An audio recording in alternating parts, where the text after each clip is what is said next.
Aleluia.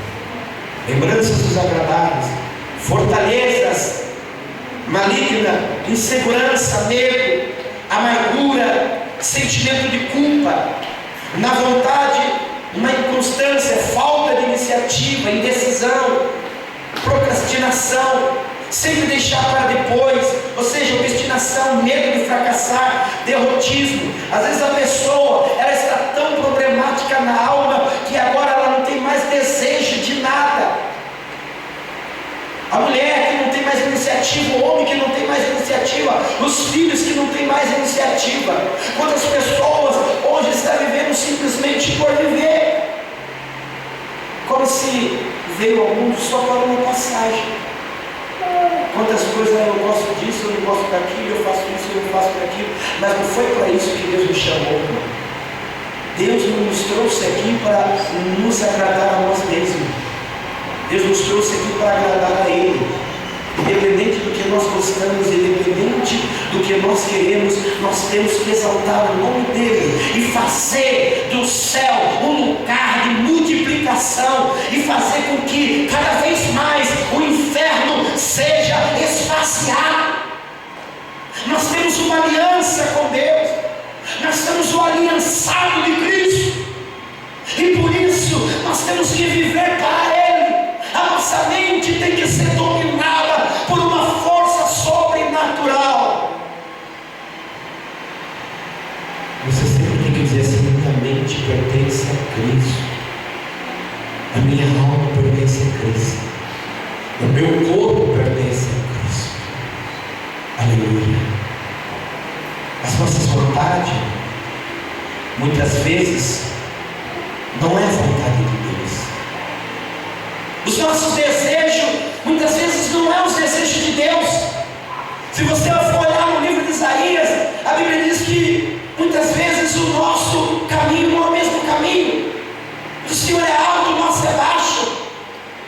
Sabe por quê? Porque muitas vezes nós nunca vamos superar o nosso Senhor. Nós nunca vamos superar. Meus irmãos, a nossa vontade muitas vezes ela é frouxa. A nossa vontade muitas vezes ela é desfalecida. O nosso corpo ele sofre a consequência da nossa alma. Diga, o nosso corpo sofre consequência da nossa alma. Aquilo que nós fazemos, que se chama pecado, o nosso corpo sente. Certa feita, Jesus falou para Lázaro, que estava há dias morto, e ele falou: tira-os a pedra. Mas mestre, tinha 3 dias, cheira mal, tira a pedra, tira a pedra. E Jesus disse: essa enfermidade não é para a morte, se não for para a glória de Deus.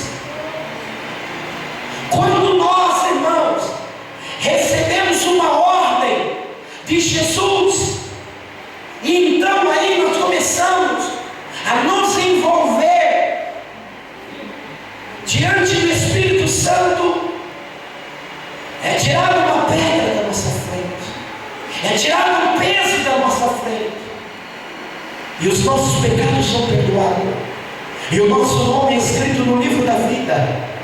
Eu e você seremos um salvo e uma salva. Diga, todos nós temos um chamado para ir para o céu, e pecado algum pode fazer-nos parar, porque reconhecemos o sangue de Jesus Cristo como nosso libertador. Amém? Sabemos, queridos, que ele é afetado por elas e também fica enfermo. Sabe por que muitas vezes nós, como ser humano, somos desequilibrados ou desequilibrada? Sabe o que isso quer dizer? Isso quer dizer porque muitas vezes nós estamos deixando o pecado muito mais imperar do que a vontade de Deus. O homem, Ele não foi chamado para ser desequilibrado, uma mulher não foi chamada para ser desequilibrada. Deus, Ele te deu salvação completa. Ele te deu a salvação do corpo, a salvação da mente e a salvação da alma. Diga: a salvação do corpo, da mente e da alma. Queridos, se você fosse hoje no centro clínico de Jesus, e Jesus viesse fazer uma radiografia do teu corpo, da tua mente e da tua alma, será que você teria surpresa, ou você já saberia o resultado que ali viesse sair?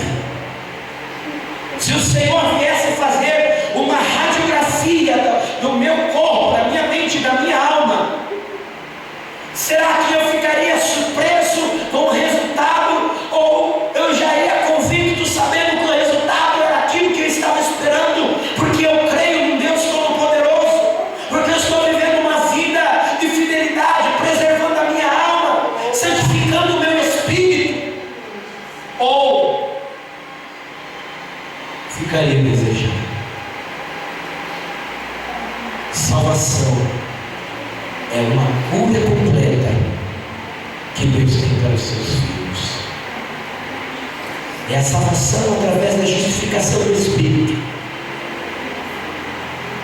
Ou seja, é Deus me livrando da culpa e do pecado. Ou seja, quando eu reconheço isso, eu estou começando a ter uma caminhada com Deus, uma caminhada com o Espírito Santo, uma caminhada com Jesus. Sabe, não existe uma coisa melhor do que você estar na igreja e você ter a certeza da tua salvação, você ter a certeza de que você vai para o céu. Às vezes existem muitas pessoas que falam assim: como que eu vou saber? Quem sabe é Deus. Mas não é isso que a Bíblia diz. A Bíblia diz: aquele que crê e for batizado será salvo. Então a Bíblia já está dando a resposta que eu posso crer sim na salvação e ser salvo. Eu só não posso ser salvo no momento que eu estou no pecado. E o que é pecado? É tudo aquilo que não agrada a Deus. É tudo aquilo que eu não estou fazendo a vontade de Deus. Quando o homem caiu, quando Adão caiu, ele fez a sua própria escolha. Pode ser que lá ele começou a acusar a sua esposa, dizendo assim: a mulher que tu me deste foi que me incentivou. Porque geralmente quando nós temos uma caminhada de derrota e fracasso, nós sempre procuramos alguém para justificar os nossos erros e nossas falhas. E na verdade nós temos que assumir o nosso erro.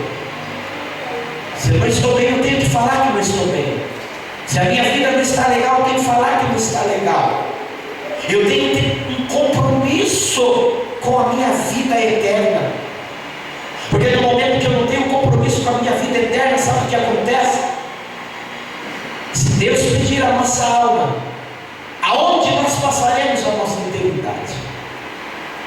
A vida é como vapor, irmãos. É como eu estava falando lá no ofício fúnebre do prefeito que faleceu. A nossa vida é como vapor, da mesma forma que ela veio. Um homem, uma mulher cheia de sonhos, de ideais e projetos, vontade de fazer, e de repente é interrompido pela morte. E aí nós dizemos: mas ó morte, aonde está o seu aguilhão? Nem a morte pode nos impedir, se nós estivermos na presença dele, irmãos. Podemos tomar o nosso corpo, adormecer o nosso corpo, mas o nosso espírito, a nossa alma será elevada a Deus. Vamos morar lá no céu. Segundo a Bíblia, Nova Canaã, Jerusalém, ou Jerusalém. Sabe, a coisa mais linda é você saber que você está dando passos firmes, forte, consolidado e consistente, sabendo que tudo que você está fazendo é para a glória de Deus e que o seu nome está sendo escrito no livro da vida. Há inferno, claro que há, sim, irmão. Há céu, claro que há. Só há dois caminhos, céu e inferno, não tem outro caminho. Não tem purgatório, como se fala no meio catolicismo. Não tem outra coisa. É céu ou é inferno. Ou você vai para Cristo ou não vai para Ele. E o que nós estamos entendendo aqui é que o homem fez a sua escolha. E ele escolheu fazer a sua própria vontade ao invés de fazer a vontade de Deus. Então ele morreu espiritualmente. O homem ficou então incapaz de ter comunhão com Deus por causa da culpa e do pecado. Está escrito em Gênesis, capítulo 3, versículo 7 até o 10. Quando ele obedeceu a voz de Satanás através da sua esposa, ele estava desobedecendo a Deus, porque ele tinha livre-arbítrio de dizer sim ou não. Eu sempre falo, tem pessoas que falam assim: eu vou assim por causa de influências de amigos. Aí eu bebi porque o meu amigo me pegou no meu pé. Mentira, bebeu porque estava com vontade. Que conversa fiada. Eu fumei. Fumou porque quis. Eu usei crack porque quis. Eu não falei que nós temos vontade, desejos e emoções? Mas é que eu sou fraco. Mas a Bíblia diz que o Espírito é forte. Ele não tem desculpa, não tem justificativa. Muitas vezes é muito mais fácil nós justificarmos a fraqueza e continuar no pecado do que viver a palavra do Senhor. O problema da culpa só tem duas soluções: é você pagar ou perdoar. Queridos, o pagamento vem através do reconhecimento, vem através da conversão genuína, e o perdão vem através da liberação. Todo homem, toda mulher tem que reconhecer que é pecador, que é pecadora, que realmente precisa de Cristo e que sem Ele não há nada que possa substituir. Irmãos, eu sou um pecador. Existem dois tipos de pecador: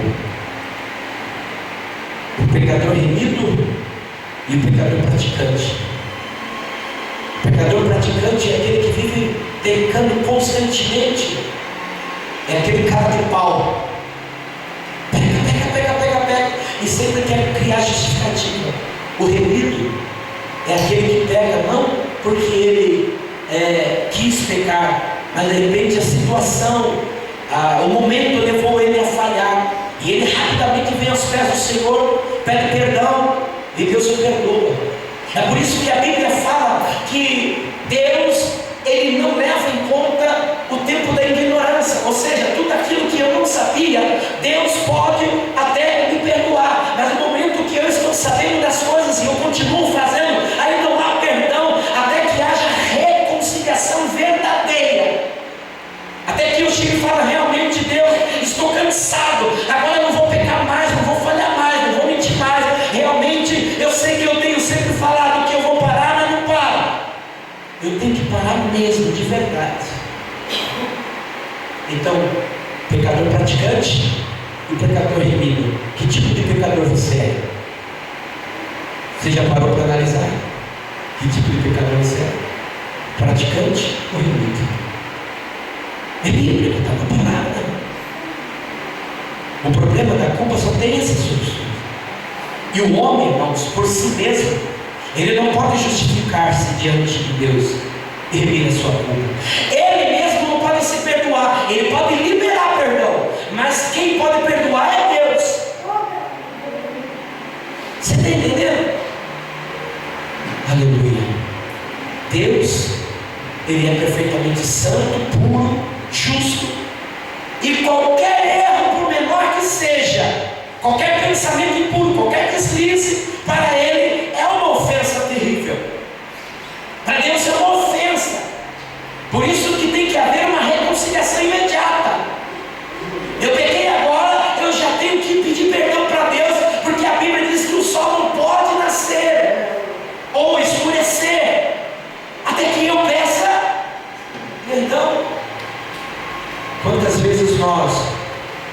criamos conflito, ficamos nervosos, bravos, irados. O homem que vira as costas para a mulher que vira as costas para o homem. Um que bate o pé, outro que bate o pé, outro que sai emburrado de casa, vai trabalhar sem pedir perdão, outro que troca de cama para dormir, não dorme com o marido só por causa de uma besteira. Cada um com essa situação. E se Jesus vier, onde você passará a sua eternidade? Onde você passará a sua eternidade? Salvação é uma coisa séria, irmão. Salvação é uma coisa séria. Salvação não é brincadeira. Todo mundo pode pecar contra você, mas você não pode pecar contra ninguém. Salvação é uma coisa séria. As pessoas podem ficar de mal comigo, mas eu não posso ficar de mal com ninguém. Porque senão eu posso ter sérios problemas no mundo interior e no mundo exterior. Mas pela misericórdia e amor, Deus enviou Jesus, que foi perfeito, puro, justo, santo, não cometeu nenhum pecado, e por isso foi oferecido como sacrifício pelos nossos pecados, nos perdoando e livrando de toda a nossa culpa. Então nós podemos agora ter certeza e convicção e comunhão de que com Ele nós somos livres. Com Jesus nós somos livres, irmão. Você pode levantar a mão para o céu, você pode levantar a tua cabeça e dizer assim: nenhuma condenação há para os que estão em Cristo Jesus, o nosso Senhor. Se eu estou em Cristo, uma nova vida eu sou. Onde nós estávamos aqui no curso do casamento, que pegou fogo o curso do casamento, mas foi uma bênção. Foi ou não foi? Vocês que estavam aqui, mas foi uma bênção. Porque nós aprendemos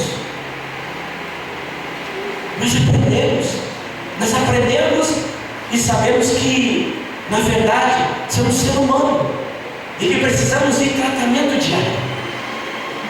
Aleluia! Queridos, podemos, através do sangue de Jesus, receber livremente essa graça. E aí, a gente começa a entender uma coisa. É aqui que começa o drama do homem. Porque o homem, pelo seu ego, pelo seu egoísmo, pela sua grandeza, pelo seu espírito humano, ou ele aceita o perdão de Deus através de Jesus Cristo, ou ele vai tentar achar alguma outra forma de remir esse sentimento. E muitos, ao invés de reconhecer Cristo como Senhor e Salvador, sabe o que ele faz? Ele procura religiosidade, ele procura as obras, ele procura a autopunição. Quantas pessoas, às vezes, através da religião, ele procura uma forma de tentar aplacar a ira de Deus. Sabe por quê, irmão? Religiosidade não salva, obra não salva. Quem salva é Jesus. É Jesus que salva. E o que nós vemos aqui é que nós recebemos o perdão pela graça de Deus mediante a fé em Jesus Cristo. Aleluia! Mediante a fé nós recebemos a salvação, mas muitas pessoas não aceitam ser salvas sem que tenham que fazer alguma coisa. Irmãos, a graça de Deus, ela é uma coisa sublime. E para muitos ser humano que não conhece a Deus e nem a sua palavra, a graça de Deus, sabe o que ela é? Uma afronta ao seu orgulho do homem. Quantos homens falam assim: não, mas eu não mereço isso. Quantas mulheres falam: mas eu não mereço isso. Você merece porque Jesus morreu lá na cruz para você. Nós merecemos porque Jesus morreu lá na cruz por nós. O novo nascimento, a obra de Jesus por nós, ela vivifica o nosso espírito. Então nós podemos novamente ter comunhão com Deus. Ou seja, um dia Adão pecou e toda a humanidade recebeu a maldição, mas Cristo veio quebrar essa maldição de Adão e Eva lá na cruz do Calvário, derramando seu sangue sobre essa terra para nos perdoar e para nos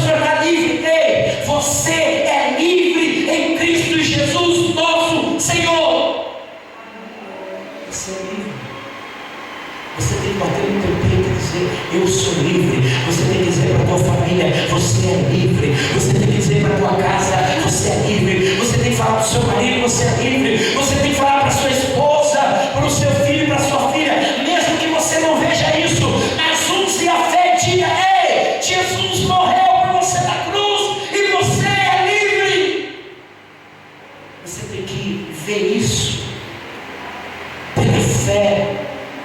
Você tem que criar, porque quando nós começamos a interpretar o invisível de Deus, começa a se tornar visível. A salvação é real.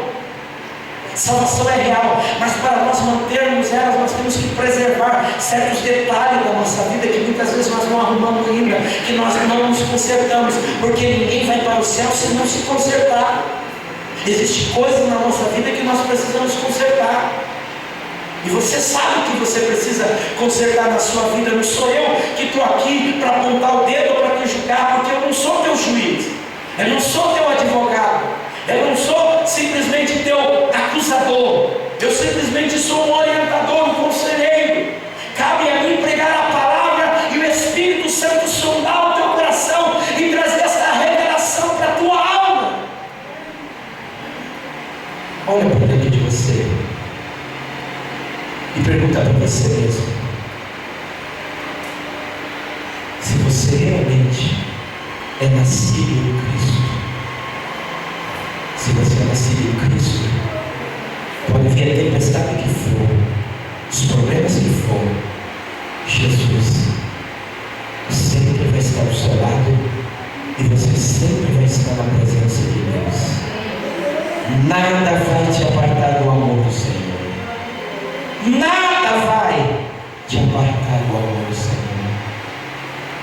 É esse novo nascimento que faz pulsar dentro de nós um desejo ardente de servir a Deus. É como eu estava falando ontem. Quando o homem está enamorado pela mulher, a mulher é enamorada pelo homem, os olhos começam a brilhar. Não é assim? Você começa a ter desejo de estar do lado daquela pessoa. Quando o amor se acaba, é diferente. A pessoa só fica em briga, em conflito, em guerra. Irmãos, um lar que tem briga e guerra, conflitando diariamente, é porque Cristo ainda não está fazendo presente. Isso eu falo para mim, isso eu falo para minha esposa, isso eu falo para quem quiser. Porque o lar que tem Cristo não tem conflito, pode ter divergências de ideia. Você está entendendo? Pode ter divergências de ideia, mas conflito não. Porque ninguém é obrigado a pensar igual ao outro. Pode ter divergência de ideia, mas conflito não. Se tem conflito constantemente, está decretado aí a derrota da família. Você está entendendo? E é aí que nós temos que cuidar. Nós precisamos ser santificados. Salvação através da santificação da alma. Ou seja, precisamos